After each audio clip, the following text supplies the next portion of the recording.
आदरणीय सुभाषिनी जी, आदरणीय ज्योत्सना जी, आदरणीय एनी राजा जी, हमारे बड़े भाई शिवानंद जी साहब और मंच पर बैठी हुई हमारी बहन मोदी जी तथा उनके सभी अलका जी और यहाँ उपस्थित मेरी बहुत प्यारी बहनों, आज पहली बार मैं सिर्फ 2 मिनट बोलूंगी। गला बहुत खराब है और डॉक्टर ने वॉइस रेस्ट बताया।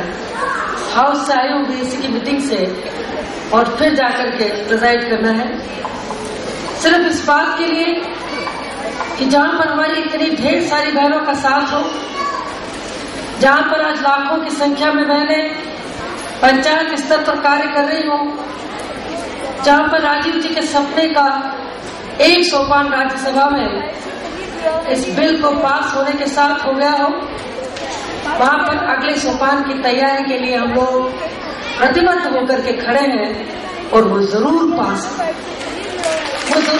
होगा। हम लोगों को राज्यसभा, लोकसभा, विधानसभाओं में आरक्षण मिलेगा। हम लोगों की आवाज बने थे महात्मा गांधी जब उन्होंने 1920 में कह दिया था 22 में कि मेरे आजाद भारत की सबसे बड़ी पहचान यह होगी कि सभी को एक जैसा अधिकार मिलेगा। लेकिन महिलाएं तो उस समय एक पंक्ति में भी नहीं थी। आजादी के जंग में हम लोग कूदे और उसके बाद में संविधान बना, हमें संवैधानिक बराबर का हकूक मिला और महिलाएं उसके साथ एक ही बात, एक पंचवर्षीय योजनाओं में आगे बढ़ती गई।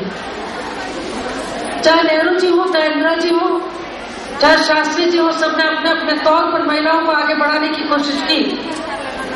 लेकिन राजीव जी ने वही प्रश्न जो गांधी जी ने अपने आप से पूछा कि क्या महिलाओं को वाकई वे अधिकार प्राप्त हैं जो बराबर के हो। निर्णय लेने की प्रक्रिया में उनकी कहीं भागीदारी नहीं है और तब उन्होंने कहा कि अब समय है कि हमें कुछ करना चाहिए। और मुझे याद है कि राजस्थान के भीलवाड़ा जिले में हम लोग उस समय पंचायत का चुनाव लड़ रहे थे। महिलाओं का बाल विकास विभाग भी 13 मिनिस्ट्रीज के साथ मेरे पास था और वहां पर महिलाओं ने आकर के मुझे कहा कि किसी भी राजनीतिक दल ने हम लोगों को संरक्षण हम लोगों को नहीं दिया है, टिकट नहीं दी, क्या हम चुनाव लड़ सकते हैं। मैंने कहा था एक शर्त पर कि तुम जीत करके आओगे। 9 महिलाएं गई और मुझे 3 दिन बाद आकर के सूचना दी कि हम लोग जीत गए 9 की 9, एक चाहे 3 वोट से जीती हो। और तब मैंने 2 गाड़ी में उनको बिठाकर सीधा राजीव जी के मैं लोग नॉर्थ ब्लॉक ले गई और उस समय उन्होंने कहा कि समय आ गया, अब हम आरक्षण के लिए तैयार हैं। उनके समय में ये बिल पास नहीं हो पाया, लेकिन आज हम लोग 4 भुजाओं से रक्षित तो हैं।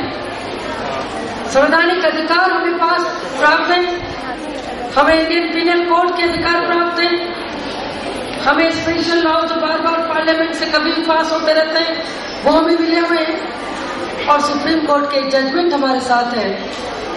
लेकिन निर्णय लेने की प्रक्रिया में नीचे की भागीदारी 73rd और 74th अमेंडमेंट के बाद भी आज भी संसद में हमारा प्रतिशत 10 तक है। इसलिए सोनिया जी अपने पति हमारे प्रधानमंत्री पूर्व राजीव जी के उस सपने को पूरा करने के लिए प्रतिबद्ध है। मैं उन सभी राजनीतिक दलों के प्रति अपना आभार व्यक्त करती हूँ और आदरणीय स्वर्गीय गीता जी का नाम लेना नहीं भूलती, जिन गीता जी के साथ और सहयोग से हम लोगों ने अनेक कमेटियों में हिस्सेदारी ली, भागीदारी ली और हमने 73rd और 74th के बाद इसकी तैयारी करी। लेकिन कुछ राजनीतिक दल समझ नहीं पा रहे वक्त को, पहचान नहीं पा रहे नफ्स को। उनके लिए सिर्फ इतना कि सारा कुछ तो आपके पास है, हम तो दलित से भी दलित हैं, हम तो उच्च स्रोत पर खड़ी हैं, चाहे शहर में रहने वाली हो चाहे गांव में, हम लोग एक ही पंक्ति में खड़ी हुई